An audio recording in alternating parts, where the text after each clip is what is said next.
কি আপনি আমার মতো এরকম মুচমুচে পেঁয়াজ বেরেস্তা বানাতে জানেন? তো যদি আপনার পেঁয়াজ বেরেস্তা এইরকম মুচমুচে না হয় তাহলে এই ভিডিওটা আপনার জন্য। অনেক রান্নাবান্নায় কিন্তু আছে যেই রান্নাগুলোতে পেঁয়াজ বেরেস্তা ছাড়া ভাবাই যায় না। পোলাও, মাংস, রোস্ট, রেজালা, বিরিয়ানি, কাচ্চি, তেহারি, কাবাব, এই খাবারগুলো রান্না করতে গেলে কিন্তু অবশ্যই পেঁয়াজ বেরেস্তা দিতেই হয়। পেঁয়াজ বেরেস্তা ছাড়া এই খাবারগুলোর কথা আমরা চিন্তাই করতে পারি না। এখন এই খাবারগুলো রান্না করতে হলে যে পেঁয়াজ বেরেস্তার প্রয়োজন হয়, সেই পেঁয়াজ বেরেস্তাটা কিভাবে পারফেক্টলি বানাবেন সেটারই টিপস সহ বলে দিব। তো প্রথমেই আমি যে কাজটা করেছি, পেঁয়াজ বেরেস্তা বানানোর জন্য আমি পেঁয়াজগুলোকে একটু বাছাই করে নিয়েছি যেন সবগুলো পেঁয়াজ মোটামুটি বা কাছাকাছি একই সাইজের হয়। আমি এখানে প্রায় অনেকগুলো পেঁয়াজ কেটে নিয়েছি, কেটে ধুয়ে পরিষ্কার করে নিয়েছি। তো এই যে পেঁয়াজগুলো দেখতে পাচ্ছেন সবগুলোই মোটামুটি একই সাইজের নিয়েছি, একটু ছোট বড় হতে পারে, সেটা কোনো সমস্যা নাই। আর তারপর যে কাজটা করতে হবে এটা খুব ইম্পর্ট্যান্ট, সেটা হচ্ছে খুব একই সাইজ অনুযায়ী কাটতে হবে। কেন এটা একই সাইজে কাটতে হবে? কাটার সময় একটু খেয়াল রাখতে হবে যেন প্রত্যেকটা সাইজ একই হয়, কারণ ভাজার সময় যদি কোনো পেঁয়াজ চিকন বা কোনোটা মোটা হয় তাহলে চিকন পেঁয়াজটা কিন্তু আগে ভাজা হয়ে যাবে এবং মোটা পেঁয়াজটা ভাজতে ভাজতে চিকন পেঁয়াজটা কিন্তু একদম পুড়ে যাবে। তো এটা খুব ইম্পর্ট্যান্ট যে পেঁয়াজ বেরেস্তার যখন আমরা পেঁয়াজটা কাটবো তখন যেন পেঁয়াজটা একই সাইজের হয়, এটা খুব ভালোভাবে খেয়াল রাখতে হবে। তারপর একটা কড়াইতে আমি তেল গরম করে নিয়েছি। তেলটাকে একদম ভালো করে গরম করে নিতে হবে।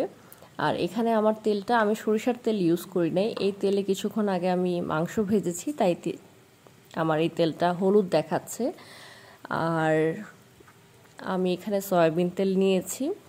পেঁয়াজ বেরেস্তাতে কিন্তু কখনোই লবণ দেওয়া যাবে না।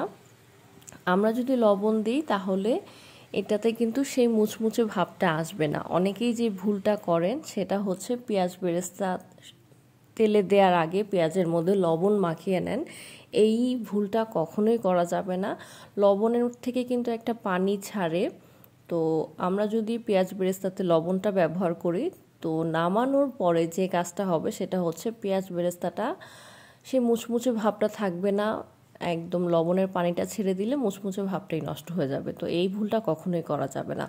তবে একটা টিপস আছে যেটা করলে পেঁয়াজ বেরেস্তাটা আরও বেশি মুচমুচে হবে, সেটা খুব দ্রুতই বলে দিব।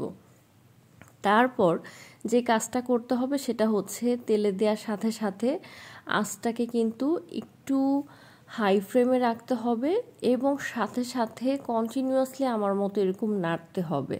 কারণ আমরা যদি কন্টিনিউয়াসলি না নাড়ি, যেহেতু হাই ফ্লেমে রেখেছি আমি চুলার আগুনটা, তো পুড়ে যাবে। তো দুইটা জিনিসই খেয়াল রাখতে হবে, হাই ফ্লেমেও রাখতে হবে এবং কন্টিনিউয়াসলি এই পেঁয়াজগুলোকে নেড়ে যেতে হবে যেন কোনোভাবেই পুড়ে না যায়।